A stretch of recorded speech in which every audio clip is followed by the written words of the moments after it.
guys, I'm Kaya. The Infinity War Endgame trailer is dropped and it looks like I'm gonna need a family pack of tissues for my issues. A family pack? Oh! We're seeing a lot of our heroes devastated after the events of Infinity War, and maybe worst of all is Thor's grief and guilt. Thor is one of the three chosen ones of the Marvel Universe, along with Cap and Iron Man. And while I'll always defend Iron Man 3 and Cap is definitely the MCU's golden child, Thor has always been my least favorite. But now as we approach Endgame, I'm having a change of heart. So let's talk about how Thor went from the worst character to one of the best characters, at least in my opinion. The son of an angel and pirate, Thor got his origin story in his self-titled movie, Thor. It was the first introduction of a character other than Iron Man who would go on to have their own trilogy. The 2011 movie wasn't amazing to me at the time. Outside of the introduction to Loki, who would go on to become the love of my life, I wasn't too interested in the movie itself. I was excited about the cameo of Hawkeye, stunned by a sleepy Hannibal who was left in charge of a kingdom, and begged for more of Lady Sif. I still hold a grudge for her never getting a proper, fully fledged storyline. I even saw Jamie Alexander at an airport and told her that she was wronged. And that's because Lady Sif interested me more than Thor. Yes, the God of Thunder gave Tumblr many, many memes. This drink, I like it. Another! This is going on Facebook. Smile. But my heart didn't ache for the arrogant God turned decent human being. You are an old man and a fool! There will never be a wiser king than you, or a better father. It was just missing something for me to attach to the character with that first introduction. As I said, I felt more for Loki than the hero.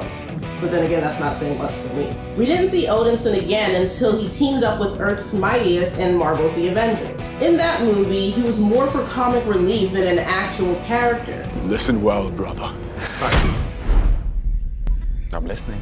Yes, his brother is the main villain, but I didn't really care too much about his development. But this is where the subtlety begins. Thor's character development is some of the most realistic in the MCU because it happens at a realistic pace. Life chips away at Thor little by little, and it starts with his brother Loki.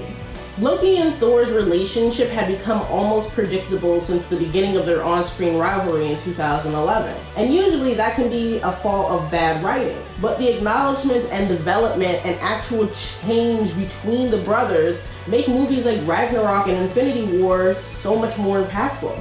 Loki, I thought the world of you. I thought we were gonna fight side by side forever, but at the end of the day, you're you and I'm me. And maybe there's still good in you, but let's be honest, our paths diverged a long time ago. But more on that later. Because before we talk about the good, we have to talk about the dark time that was Thor: The Dark World. Look, if this is your favorite MCU movie, I'm not judging much, but it was a rough ride. Dark elves just weren't doing it for me. I wasn't invested in the relationship between Jane and, well, anyone. And Thor was just being Thor, at least to me. It was because I wasn't invested that I couldn't appreciate just how much Thor was going through. In one movie, Thor almost lost his girlfriend, believes to have lost his brother, actually lost his mother, and doesn't even know that his father is missing. It's a lot for one character to handle, but because of Thor's optimism and charm, I didn't notice all his tragedy until much later. The movie ends with him and Jane, and we're happy for him. You don't realize how much he just went through. He came back for the next Avengers team-up, but again, he was mostly a comedic relief character for me, a plot device instead of an actualized character. Steve and Tony are developing a relationship, and most of our focus is on that throughout the movie. Thor is huge on visions in the movie, from predicting Ragnarok to getting some insight into the Infinity Stones and bringing the one and only Vision to life. At this point, it felt like the creators knew Thor wasn't someone with significant relationships to explore, so he was turned into a tool to move forward plots. It's not the most interesting plot line for the character, but it sets up the movie where he's allowed to shine. Which brings us to the crown jewel, Thor Ragnarok. The Taika Waititi directed film really brought Thor to the forefront of the Marvel Universe and made a solo movie with the God of Thunder actually enjoyable. They took what Thor did best, providing comedic relief, and coupled it with the pain he's faced so far. Early in the movie, he loses his father, perhaps the most pivotal figure in his life, and by the end of the movie, he gains and loses his sister, has his eye ripped out, and loses his home. It's a bright and colorful world despite the immense amount of loss and grief, which is representative of his optimistic worldview. We see his relationship with Loki reach a critical point as well. Thor finally knows he can't trust Loki and accepts his brother for who he is, even outsmarting the god of mischief. Becoming predictable. I trust you. You betray me round and round in circles we go. Just put this over here for you. Anyway, all got places to be, so good luck, I guess. In the end, Loki reveals his true colors as well and stands by his brother's side with what is left of the Asgard population. All of this loss and progress culminates in what I consider one of the best scenes in Infinity War. The movie starts off taking what little is left in Thor's life. His best friend Heimdall dies and Loki is killed for real this time. Allegedly. But in a conversation with Rocket, we see in one of the best examples of Chris Hemsworth's acting just how much pain Thor is in. Well, if I'm wrong, then what more could I lose? He can still stay so optimistic and ready to keep going because he believes in something. But in the end, he says that rage and pain will fuel him. He says it himself. What else does he have to lose? He's lost everything. By the time Thor shows up in Wakanda, after almost dying for a chance to defeat Thanos, I was screaming and cheering for him to kick ass. Bring me Thanos! I finally appreciated Thor's storyline, as painful as it was for me to get through. This is a character who's gone to hell and back and still has a true Hufflepuff spirit about it. Well, he's never fought me. Yeah, he has. He's never fought me twice. So when he was the one to deal what was supposed to be the killing blow against Thanos, I was all for it. I didn't care that it wasn't Tony or Steve or T'Challa. Thor had earned it.